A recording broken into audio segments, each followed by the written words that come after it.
नमस्कार दोस्तों, आज की कहानी का शीर्षक है मनहूस और महामनहूस। सुखदेव नामक एक व्यक्ति को लेकर पूरे विजयनगर में यह बात प्रसिद्ध थी कि वे सुबह सुबह जो भी उसकी सूरत देख लेता है उसे पूरे दिन अन्न नसीब नहीं होता। उड़ती उड़ती यह बात महाराज कृष्णदेव राय के कानों तक भी पहुंची। तब महाराज ने सोचा कि इस बात की जांच करनी चाहिए। ऐसा मनहूस व्यक्ति तो राज्य में रहने योग्य नहीं है।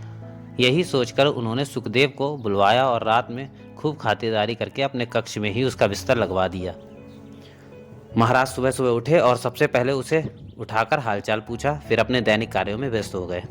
किसी कार्य में वह इस प्रकार उलझ गए कि खाने की बात क्या कहें, समय पर नाश्ता भी ना मिला। खैर दोपहर हो गई और महाराज के सामने खाना परोस दिया गया, मगर तभी अंतःपुर रनिवास अर्थात में कोई ऐसी घटना घटी कि महाराज को उठकर जाना पड़ा। गर्ज ये कि शाम तक इसी प्रकार घटनाएं घटती रहीं और महाराज को खाना नसीब नहीं हुआ। अब वे इस निर्णय पर पहुंचे कि यह व्यक्ति सचमुच मनहूस है और इसका जिंदा रहना ठीक नहीं। अतः उसी समय उन्होंने सिपाहियों को बुलाया और हुक्म जारी कर दिया कि कल शाम इस व्यक्ति को सरेआम फांसी दे दी जाए। सिपाहियों ने फौरन सुखदेव को गिरफ्तार करके कारागार में डाल दिया। सुबह होते होते यह खबर चारों ओर फैल गई कि आज शाम को मनहूस सुखदेव को महाराज के हुक्म से फांसी पर लटका दिया जाएगा। यह बात तेनालीराम के कानों में भी पड़ी और पलक झपकते ही वह सारा माजरा समझ गए। वे फौरन निर्दोष सुखदेव के पास पहुंचे। सुखदेव ने रो रोकर उन्हें सारा किस्सा सुनाया कि किस प्रकार महाराज ने उसे एक रात की अतिथि बनाकर फांसी का हुक्म सुना दिया है।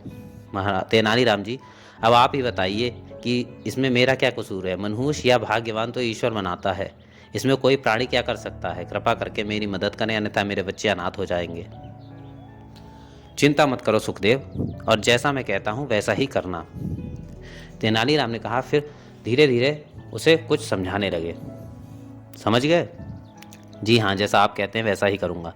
सुखदेव को सारी बातें समझाकर तेनालीराम वहाँ से चले गए। शाम को सैनिक आए और उनसे पूछा, सुखदेव, महाराज का आदेश है कि यदि तुम्हारी कोई इच्छा हो तो कहो। दरोगा जी, निर्भीक होकर सुखदेव बोला, मैं सारी प्रजा के सामने यह बात कहना चाहता हूँ कि मैं मनहूस हूँ और जो सुबह सुबह मेरी शक्ल देख लेता है उसे भोजन भी नसीब नहीं होता। मगर महाराज मुझसे भी बड़े मनहूस हैं, जो मैंने उनकी शक्ल देखी और शाम को मुझे फांसी पर चढ़ना पड़ रहा है।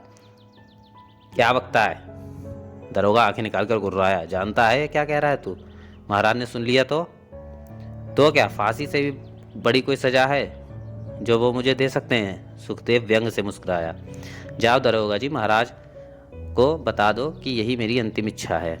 सिपाही दौड़े दौड़े महाराज कृष्णदेव राय के पास पहुंचे और उन्हें सुखदेव की अंतिम इच्छा बताई। सुनते ही महाराज सन्नाटे में आ गए और बोले, हम उसकी फांसी की सजा रद्द करते हैं, उसे फौरन हमारे पास लाओ।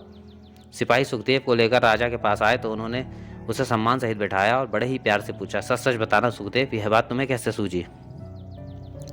इस मूर्ख को ऐसी बातें कहाँ सूझ सकती है महाराज? मृत्युदंड पाकर तो मैं वैसे ही अपनी सूझबूझ खो बैठा था। यह तो भला हो तेनालीराम जी का जिन्होंने मुझे ये युक्ति सुझाई। ओह, महाराज को झटका सा लगा। फिर वे बोले, तेनालीराम धन्य है जिसने एक निर्दोष को फांसी से बचा लिया। फिर महाराज ने सुखदेव को बहुत सा इनाम देकर विदा किया।